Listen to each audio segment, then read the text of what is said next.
राम राम सारायण। मैं रुद्वक आप सभी को प्रणाम करता हूँ। मैं बहुत ही महत्वपूर्ण विषय पर आप सभी से चर्चा करने आया हूँ। चर्चा का विषय है हनुमान चालीसा। उसमें जो तुलसीदास सदाहरी चेहरा है, क्या उसकी जगह अपना नाम लेना चाहिए? ये चर्चा का विषय अभी तक बना रहा है। बहुत से बड़े बड़े साधु संतों ने इस पर अपनी प्रतिक्रिया दी गई है, जैसे प्रेमानंद जी महाराज, रसराज जी महाराज, ईशान महेश महाराज। इन्होंने कहा है, ईशान महेश महाराज जी ने तो बहुत कटु शब्द में और अच्छा भी नहीं लगता है वो सुनने के लिए, इस शब्द में कहा है, मैं वो बोल भी नहीं पाऊंगा। बट ठीक है, इन्होंने कहा है कि जो जैसा लिखा है वह वैसा ही बोला जाए, यानी कि सदाहरी चेहरा लिखा है तो सदाहरी चेहरा ही बोला जाए। मैं आपसे सब सभी से क्षमा चाहता हूँ कि ऐसा नहीं है। आपने जो कहा है ये सरासर गलत है। क्यों गलत है? आप लोगों का जो रीज़न है बोलने का कि वहाँ पर उन्होंने जो रचित किया है, हनुमान चालीसा उन्होंने रचित किया है तो उन्हीं का नाम लिया जाए, ऐसा वो पंक्ति का अर्थ है नहीं। सबसे पहली बात ये, अगर ऐसा रहा तो शिव तांडव स्तोत्र में रावण जी का नाम नहीं है, आदित्य हृदय स्तोत्रम में ऋषि अगस्त्य का नाम नहीं है।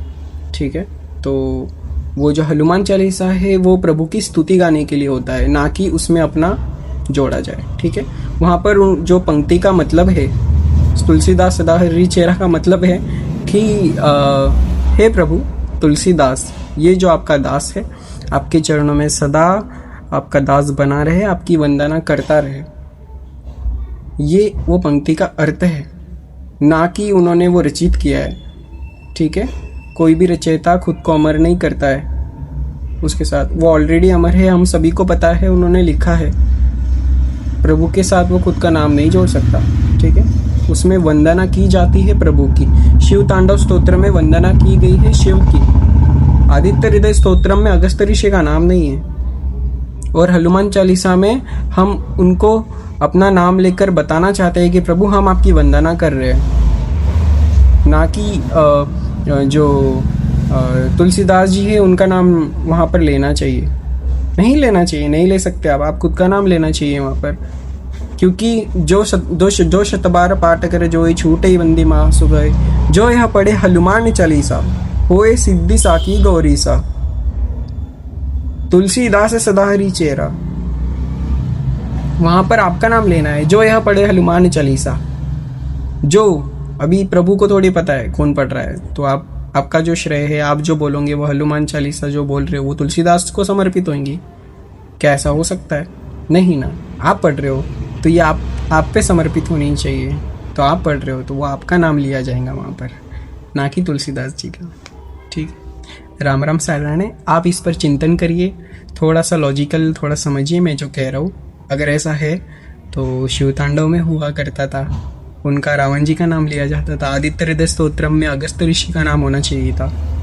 ठीक है, यहाँ आप वंदना कर रहे हो और प्रभु को ज्ञात दिला रहे हो कि हे प्रभु मैं आपका दास बना रहा हूँ। वो ऑलरेडी उनके दास है, आप सभी को प्रभु को बताने की आवश्यकता नहीं कि तुलसीदास उनके दास है।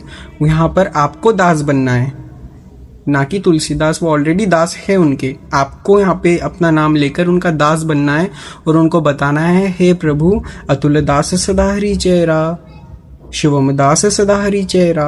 आप सभी को आपके नाम लेकर वहाँ पर प्रत्यक्ष रूप से प्रभु को ज्ञात दिलाना है कि प्रभु हमें अपना दास बनाए रखे और हमें अपने चरणों में स्थान दे। यह उसका अर्थ होता है। मैं क्षमा चाहता हूँ फिर से, प्रेमानंद जी महाराज, रसराज जी महाराज, ईशान महेश महाराज, मैं आप सभी से क्षमा चाहता हूँ। मैं आपको गलत नहीं ठहराना चाहता, बट आपने गलत बोला है तो गलत को गलत ही कहा जाता है, तो ये थोड़ा कॉन्ट्रडिक्शन हो गया। गलत नहीं ठहराना चाहता ये वो, तो आई एम सॉरी, आपको दुख पहुँचाऊँगा तो मैं क्षमा चाहता हूँ आपके चरणों में। परंतु जो सत्य है वो सत्य है, मुझे क्षमा करिए। और हाँ, ये जो मैंने कहा है वो प्रत्यक्ष शत राइट है। आप थोड़ा लॉजिकली सोचिए। ओके, जय राम जी की जय, जय श्री राम।